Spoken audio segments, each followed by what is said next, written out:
거룩하신 하나님, 오늘 우리가 요한계시록 말씀을 통해 천국을 소망하게 하시고 이 땅에서도 그 천국을 누리며 살아가는 교회 되게 하여 주십시오. 예수 그리스도의 이름으로 기도합니다. 아멘. 여러분들, 창세기 26장에는 이삭에 대한 이야기가 기록되어 있습니다. 이 이삭이 이사를 굉장히 많이 합니다. 왜 이사를 하는가 하면 마실 물 때문에 그래요.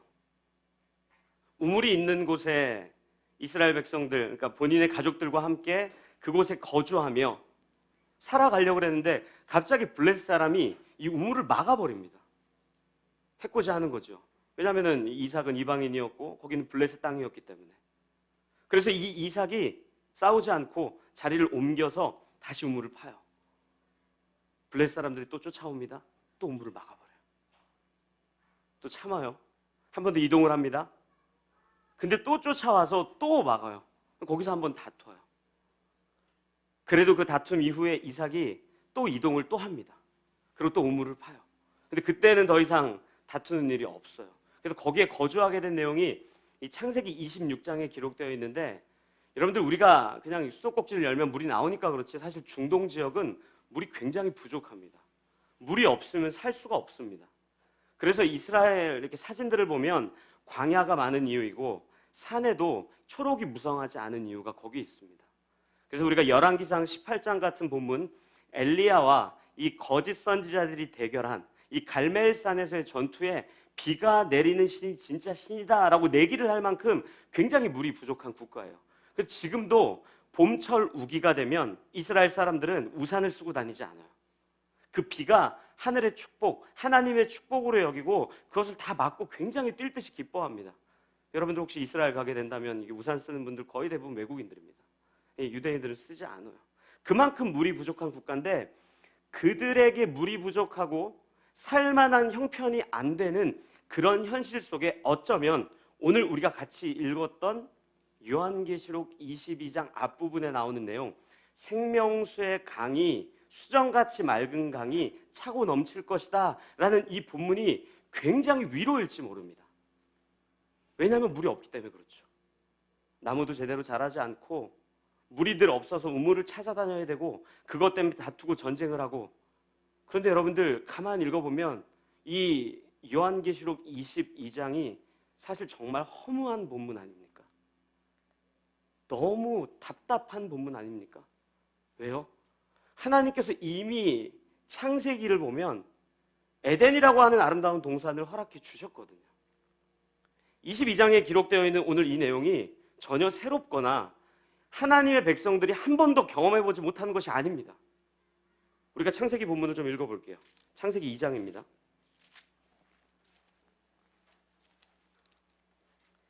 2장 8절부터 성경을 찾으셨으면 제가 읽어보겠습니다. 들어보십시오.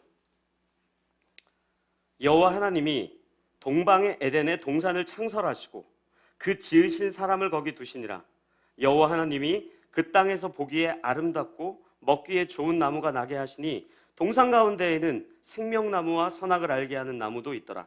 강이 에덴에서 흘러나와 동산을 적시고 거기서부터 갈라져 내 근원이 되었으니 첫째 이름은 비손이라. 금이 있는 하윌라 온 땅을 둘렀으며 그 땅의 금은 순금이요 그곳에는 베델리엄과 호마노도 있으며 둘째 강의 이름은 기온이라.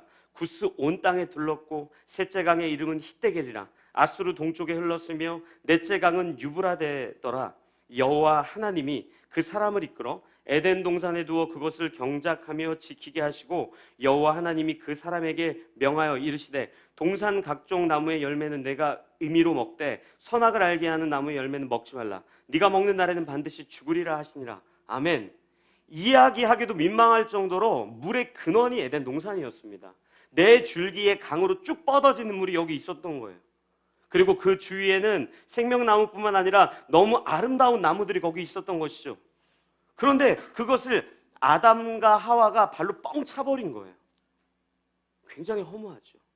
하나님이 그들에게 조건부로 주시는 것도 아니고 완벽하게 주시고 임의로 먹어라라는 표현은 너희들 마음대로 해도 괜찮아. 마음껏 먹어, 마음껏 누려. 그리고 그 물줄기가 그 나무들이 유한합니까? 유한하지 않죠. 영원했죠. 마르지 않는 그 샘물, 그것이 여기 있었단 말이에요.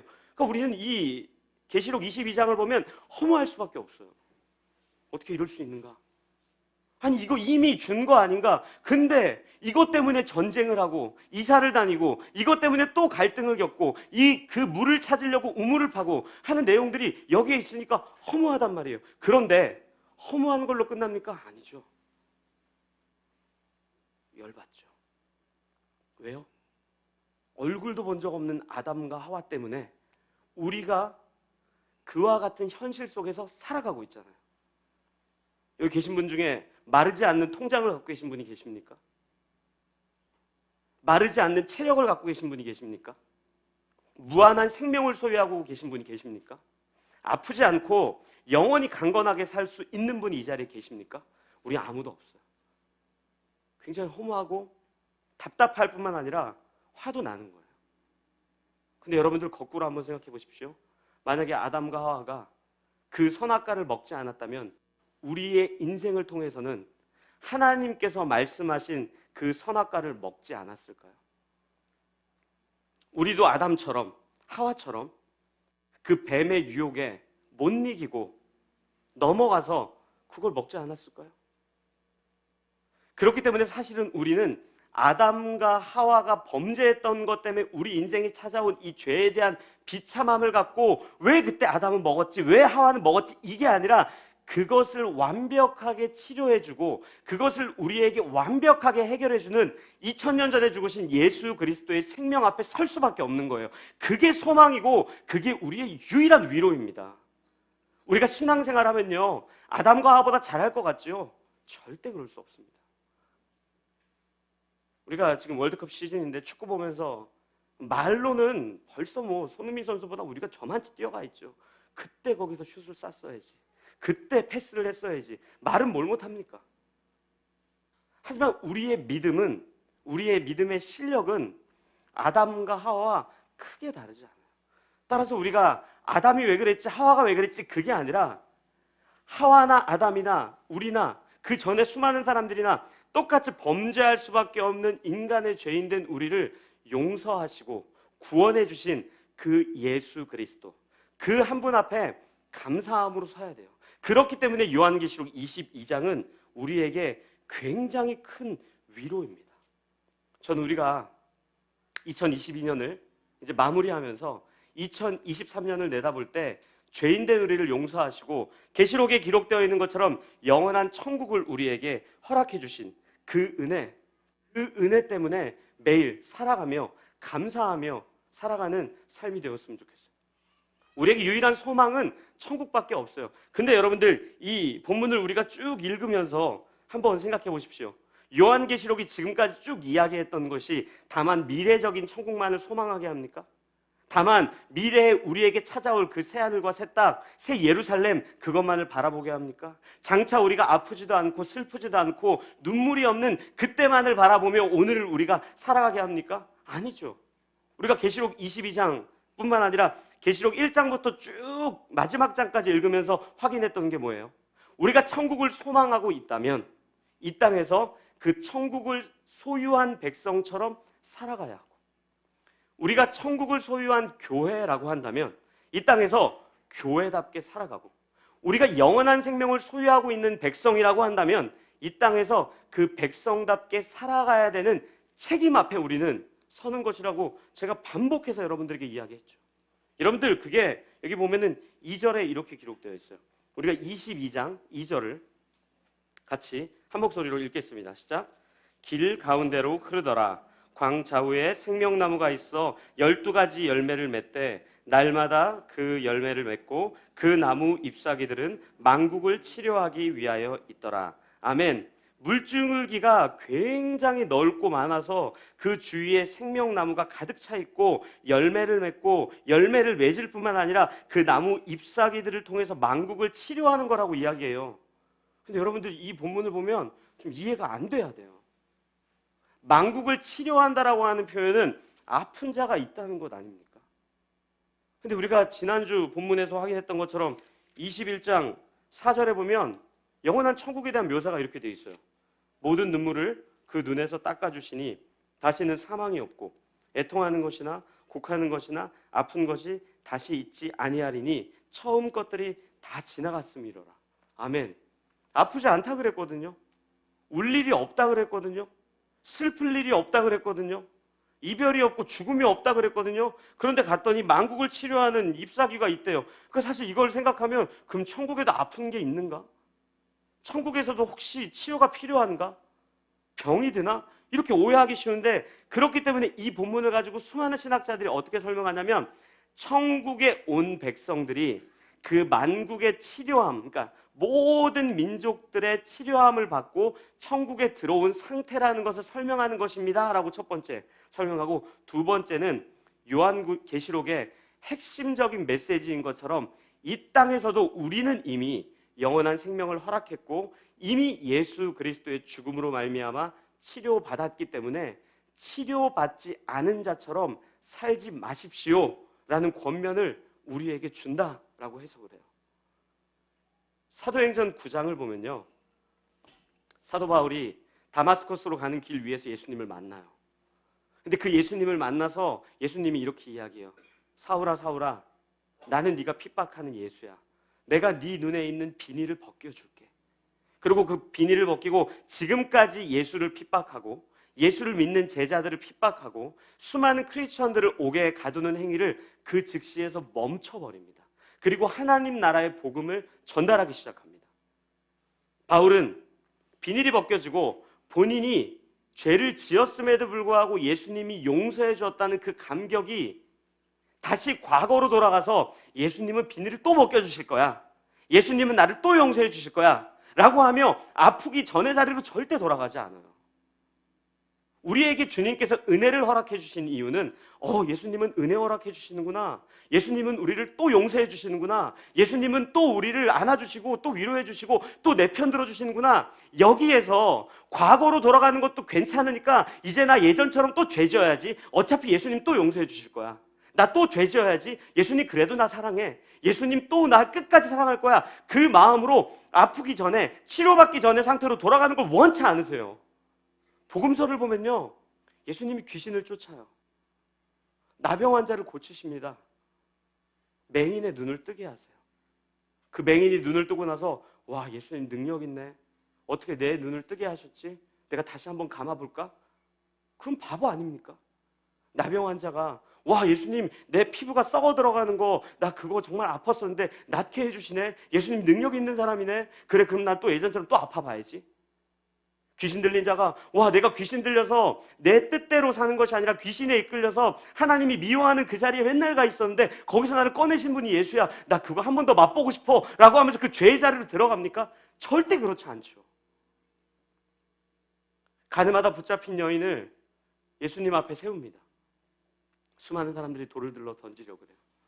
그때 예수님 뭐라 그래요? 죄 없는 자가 돌로 쳐라. 전부 다 돌을 내려놓죠. 그리고 다 돌아갑니다.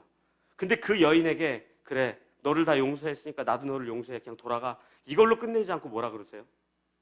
다시는 가서 죄를 범하지 마.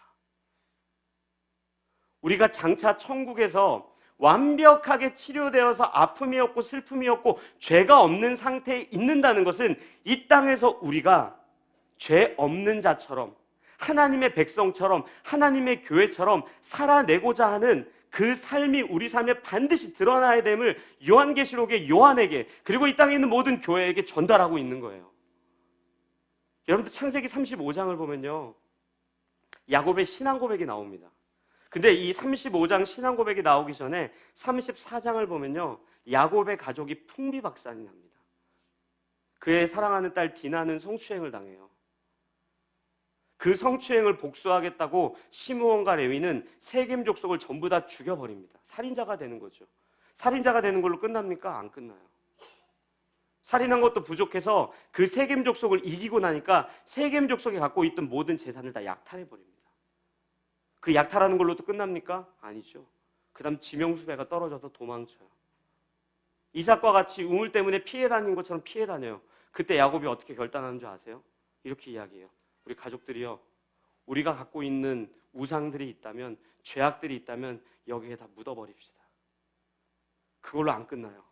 이 자리를 벗어납시다. 그걸로 안 끝나요. 베델로 올라가서 하나님 앞에 엎드립시다. 우리의 삶을 점검해 보십시오. 여전히 죄의 자리에 있는데, 여전히 죄가 우리 가운데 가득하고 있는데, 여전히 하나님 앞에 은혜와 긍휼을 구하지 않고 있는데, 우리의 삶이 여전히 예수 그리스도를 만나고 하나님 때문에 그 큰 은혜와 생명의 가치를 알면서도 여전히 죄악 가운데 있다면, 우리는요 나병 환자들과 같이 우리의 피부가 썩어가는지도 모르고 그 자리에 주저앉아 우리가 어떻게 되는지도 모르고 살아갈지도 몰라요. 죄에서 멀어진다는 것은, 치료받은 자처럼 산다는 것은요, 하나님의 백성답게 교회답게 산다는 것은요, 천국을 소유한 백성답게 산다는 것은요, 간단한 문제가 아니에요. 우리의 생명이 걸려있는 문제예요. 간과할 만한 문제가 아닙니다. 우리의 영혼에 대한 문제예요. 그냥 대충 하루하루 살아가서 되는 문제가 아니에요. 우리 인생이 걸려있어요. 그렇다면 우리는 천국을 보았더니 죄가 없고 사망이 없으며 슬픔이 없고 곡하는 것이 없는 맹인된 자가 없으며 죄 때문에 내 피부가 썩어 들어가는지도 모르고 그러고 살아가고 있는데, 그것도 모르는 자가 하나도 없다는 걸 우리가 확인했다면, 우리는 이 땅에서 적어도 야곱과 그의 가족들이 결정했던 것처럼 내 가운데 하나님보다 더 사랑하고 하나님보다 더 깊이 있게 여기는 것이 있다면 묻어야죠. 그리고 그 자리를 벗어나야죠. 그리고 하나님 앞에 긍휼을 구하며 엎드려야죠. 그래서 이 계시록 22장에서 치료하는 그 잎사귀는 이 땅에서 우리가 매일을 살아갈 때 죄가 없는 자와 같이 살아가야 되는 목적을 이야기하는 거예요. 근데 여러분들, 이 치료하다라고 하는 이 단어가요, 만만한 단어가 아닙니다. 뜻이 이거 하나만 있지 않아요. 누가복음을 보면 이 내용이 기록되어 있습니다. 누가복음 12장 41절부터입니다. 한번 들어보십시오. 제가 읽어드리겠습니다. 베드로가 여짜오되 주께서 이 비유를 우리에게 하심이니까 모든 사람에게 하심이니까. 주께서 이르시되 지혜 있고 진실한 청지기가 되어 주인에게 그 집 종들을 맡아 때를 따라 양식을 나누어 줄 자가 누구냐? 주인이 이를 때 그 종이 그렇게 하는 것을 보면 그 종은 복이 있으리로다. 내가 참으로 너희에게 이르노니 주인이 그 모든 소유를 그에게 맡기리라. 만일 그 종이 마음에 생각하기를 주인이 더디 오리라 하여 남녀 종들을 때리며 먹고 마시게 취하게 되면, 생각하지 않는 날 알지 못하는 시각에 그 종의 주인이 이르러 엄히 때리고 신실하지 아니한 자의 받는 벌에 처하리니, 주인의 뜻을 알고도 준비하지 아니하고 그 뜻대로 행하지 아니한 종은 많이 맞을 것이요 알지 못하고 맞을 일이 행한 종은 적게 맞으리라. 무릇 많이 받은 자에게는 많이 요구할 것이요 많이 맡은 자에게는 많이 달라 할 것이니라. 아멘. 여기서 어떤 단어가 이 치료하는 단어인지 아십니까? 청지기라고 하는 단어입니다. 청지기, 우리는 그냥 돈을 맡은 자, 무언가를 소유한 자로 생각하는데요, 청지기 정확한 의미는 그런 게 아니에요. 하나님의 뜻을 바르게 알고 하나님의 생각을 알고 하나님의 방향성을 알고 바르게 그렇게 살아가고자 노력하는 믿음이 조금은 훌륭한 그런 백성들에 대해서 이야기하는 거예요. 그렇다면 우리에게 이 땅이 요구하는 신앙은 어떤 신앙이에요? 하나님의 뜻을 바르게 알고 그렇게 살고자 노력하는 거죠. 바보가 아니고서는 죄의 자리에서 건져냈더니 그 죄의 자리로 다시 뛰어들어가는 사람은 없습니다. 하나님의 은혜가 무엇인지 맛보여줬더니 그 은혜를 또 경험하고 싶어서 죄로 들어가지 않아요. 이 이야기를요, 사도 바울이 로마 교회 성도들에게 간절하게 이렇게 이야기해요. 여러분들 한번 보십시오. 로마서 6장에 이렇게 기록되어 있어요. 천천히 제가 읽어드릴게요. 생각해 보십시오. 그러므로 너희는 죄가 너희의 죽을 몸을 지배하지 못하게 하여 몸의 사욕에 순종하지 말고, 또한 너의 지체를 불의의 무기로 죄에게 내주지 말고, 또 오직 너의 자신을 죽은 자 가운데 다시 살아난 자 같이 하나님께 드리며 너희 지체를 의의 무기로 하나님께 드리라. 죄가 너희를 주장하지 못하리니 이는 너희가 법 아래 있지 아니하고 은혜 아래 있습니다. 아멘. 죄에 우리의 몸을 던져 넣지 마십시오. 저는 바라기는 우리 라이프교회 모든 가족들이 정말 하나님의 뜻을 바르게 알고 힘겹고 어렵겠지만 날마다 죄와 싸우고 또 싸우는 그런 신자 됐으면 좋겠어요. 그런 교회 됐으면 좋겠어요. 저도 힘듭니다. 얼마나 힘든지 아십니까? 어렵죠. 제가 여러분들 다 아시는 것처럼 최근에 창세기 성경 공부 같이 하고 있잖아요. 창세기 성경 공부를 하고 요한계시록으로 주일 예배 말씀을 같이 묵상하니까 얼마나 좋은지 몰라요. 여러분들 창세기 32장에 보면 이 야곱이 고향으로 돌아가는 본문이 있어요. 근데 고향으로 돌아가는데 뭐 이미 라헬, 레아, 비라, 실바 그리고 뭐 르우벤부터 해가지고 자녀가 굉장히 많죠. 13명이나 되는데 그 13명과 함께 돌아가는데 신나죠. 이미 재산도 굉장히 많고요. 근데 해결해야 될 문제가 하나가 있어요. 이렇게 돌아가야 되는데 어떤 문제가 있는가 하면 형을 속였잖아요. 형을 무시하고 몰래 아버지의 축복을 받아서 도망쳤단 말이에요. 근데 그 형이 너무 분노하니까 그거에 대한 스트레스가 있었죠. 근데 그럼에도 불구하고 야곱은 여기서 또 한 번 본인이 갖고 있는 지식으로 다 해결하려고 그래요. 어떻게 해결하는 줄 아십니까? 가족을 3등분합니다. 세 부대로 나누어요. 그래서 가장 사랑하지 않는 사람은 아니겠죠. 덜 사랑하는 사람을 가장 선두에 위치하게 해요. 그리고 두 번째 사랑하는 사람을 제일 사랑하는 뭐 요셉이나 이런 사람을 제일 마지막에 놓는 거예요. 여차하면 소위 우리말로 튀자 이거죠. 튀자. 그래도 몇 명 가족은 없겠지. 뭐 이런 마음이었어요. 근데 그때 갑자기 하나님이 떡하니 나타나요. 그것도 여호와의 군대로 나타난단 말이에요. 그 나타나자마자 이 야곱이 뭐라고 고백하는 줄 아세요? 여기가 마하나임입니다. 이렇게 고백해요. 마하나임. 여러분들 마하나임이라는 뜻이 공부하시는 분들 아시죠? 뭡니까? 여호와의 군대 이런 의미가 아닙니다. 두 가지 진영이란 뜻이에요. 어떤 진영이에요? 하나님의 뜻이 있고 내 계획으로 하고 싶은 마음이 있고. 야곱이 거기서 그 고백을 하는 거예요. 이렇게 고백하는 거예요. 하나님, 왜 하필 이 타이밍입니까? 이 타임으로 오면은 내가 세 등분으로 나눴던 내가 뭐가 됩니까? 내 뜻대로 한번 해보려고 그러는데 하나님은 그냥 순수하게 가라고요? 그러다 개죽음 당하면 어떡합니까? 왜 이 타이밍이 나타납니까? 우리 살다 보면 그런 일 많이 경험하지 않습니까? 이때는 하나님이 좀 나 인생 속에 안 오셨으면 좋겠어요. 이때는 정말 하나님 그냥 눈 질끈 감아주시고 나를 모른 척 해주시면 적당히 사인해서 법을 교묘하게 피하면서 대충 내 배를 불리고 살 텐데 하나님 오늘만큼은 나에게 말해주지 마십시오. 그러고 있는데 하나님이 나타나니까 화딱지가 나는 거죠. 뭐 우리말로 말짱 황 된 거죠. 하나님이 뭐라고 그래? 정직하게 나아가라. 그래도 야곱이 쉽게 포기 안 해요. 붙들고 씨름해요.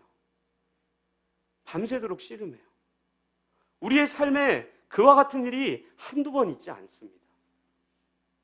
밤새도록 씨름하고 씨름하고 또 씨름하고 하나님의 뜻대로 내가 살아갈지 내 뜻대로 살아갈지 하나님의 뜻이 맞긴 하지만 내 마음대로 살아가고 싶은데 하는 것을 끝까지 붙잡고 씨름한다고요. 근데 그 씨름 앞에 하나님께서 야곱에게 져 주시는 걸 보고 야곱이 이렇게 고백해요. 이제 이 자리는 더 이상 마하나임 두 가지 진영이 있는 곳이 아니라 당신의 얼굴을 본 브니엘입니다. 이런 고백을 해요. 전 우리가 삶의 자리에서 신앙생활 하면서 날마다 하나님의 법과 우리의 법이 싸울 때 마하나임이었던 우리의 마음이 브니엘로 바뀌었으면 좋겠어요.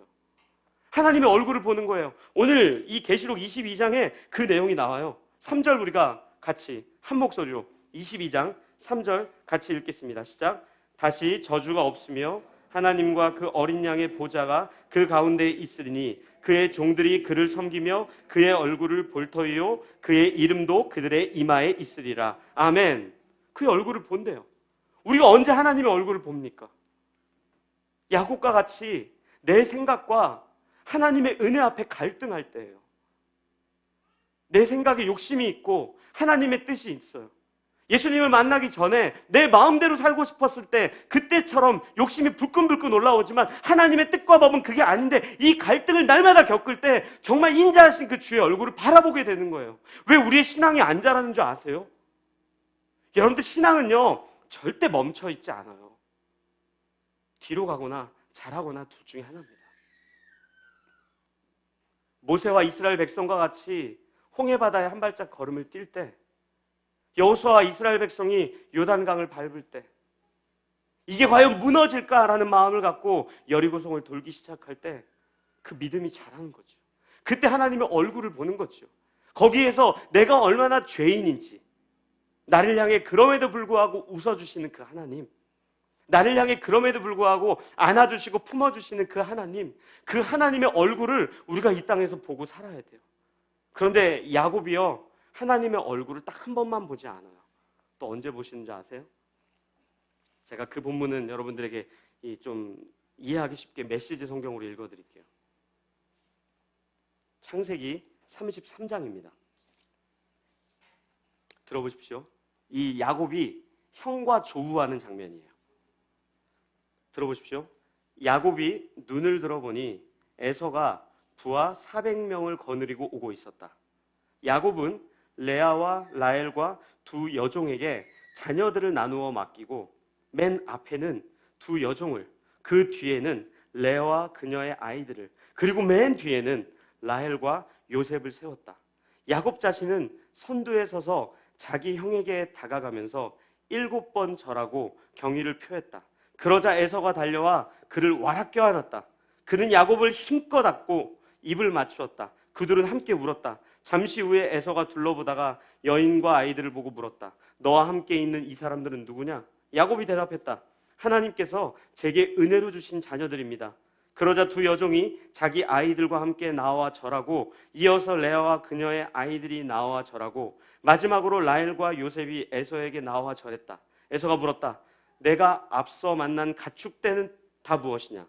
주인님께서 저를 너그러이 맞아 주셨으면 하는 마음에서 보내드린 것입니다. 에서가 말했다. 내 아우야, 나는 온갖 것을 풍성히 가지고 있으니 네 것은 네가 가지거라.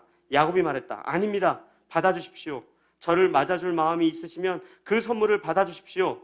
주인님의 얼굴을 뵈니 저를 보고 미소 지으시는 하나님의 얼굴을 뵙는 것 같습니다. 아멘. 화낼 줄 알았는데, 진노할 줄 알았는데, 자기의 것을 다 빼앗아 갈 줄 알았는데 아무것도 빼앗아 가지 않고 오히려 용서하고 안아주는 그 에서의 얼굴을 보고 하나님의 얼굴 본 것처럼 기뻐해요.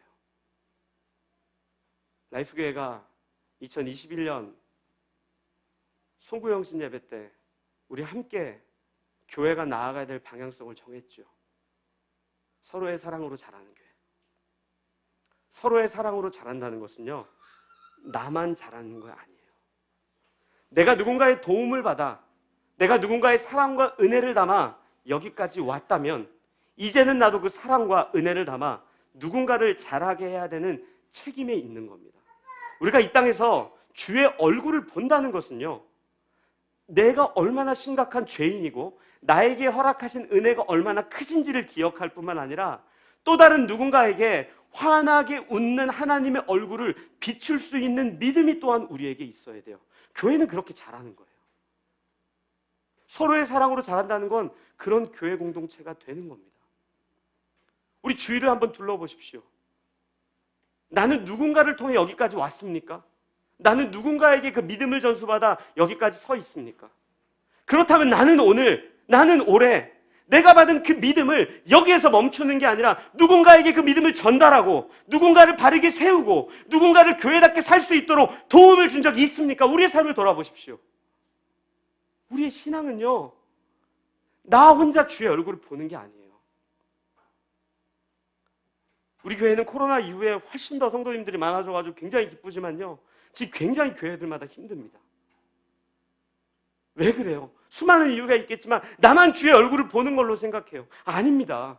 우리는 이 야곱이 에서의 얼굴을 통해 주의 얼굴을 보았던 것처럼 우리도 누군가에게 그 사랑과 은혜를 나누면서 주가 누구시고 하나님이 누구시며 성령 그 하나님의 은혜와 따뜻하심이 무엇인지를 전달하는 자리로 가야 돼요. 그래서 수많은 사람들이 우리의 삶을 보고요, 당신을 보니까 내가 예수 보는 것 같아. 세상은 점점 더 고립 시대로 가고 있고 무정한 시대로 가고 있고 죄로 만연한 그 자리로 뛰어 들어가고 있으면서도 그거밖에 살 길이 없는 것인 것만에 그쪽으로 가고 있는데 내가 당신을 만나니까 당신에게는 여유가 있네. 당신에게 그 사랑이 있네. 당신에게 정말 그 따뜻함이 있네. 당신을 보니 예수님 좋으신 분인 것 같아. 이 책임이 우리에게 있는 거예요. 사랑하는 라이프교회 가족 여러분, 천국을 소망하십시오. 하지만 동시에 오늘 우리가 살고 있는 그 자리에서 천국을 살아내십시오. 우리 안에 있는 신앙과 세상의 법이 늘 싸운다는 것을 기억하십시오. 우리 잘 아시겠지만 저는 군대를 변변치 못한 곳에 나왔기 때문에 군대 얘기에 대해서 별로 할 말은 없지만 진짜 멋진 군인이 어떤 군인입니까? 죄송합니다, 자매님들. 군대 얘기를 짧게 하겠습니다. 야전에서 뛰는 군인입니다.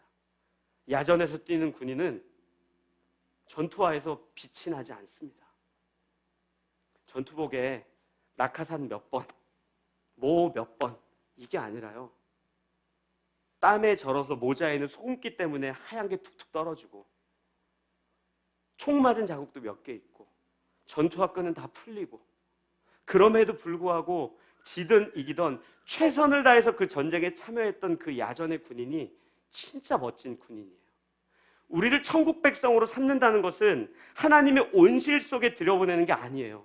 하나님의 복음을 우리가 너무 잘 알기 때문에 그 영원한 생명의 가치를 알기 때문에 세상에서 발견할 수 없는 그 사랑을 우리가 알기 때문에 이 땅에서도 그 사랑 때문에 주를 위해 살아가며 예수를 그리스도로 고백하는 명예를 아는 부름받은 군인처럼 살아가는 게 우리의 책임입니다.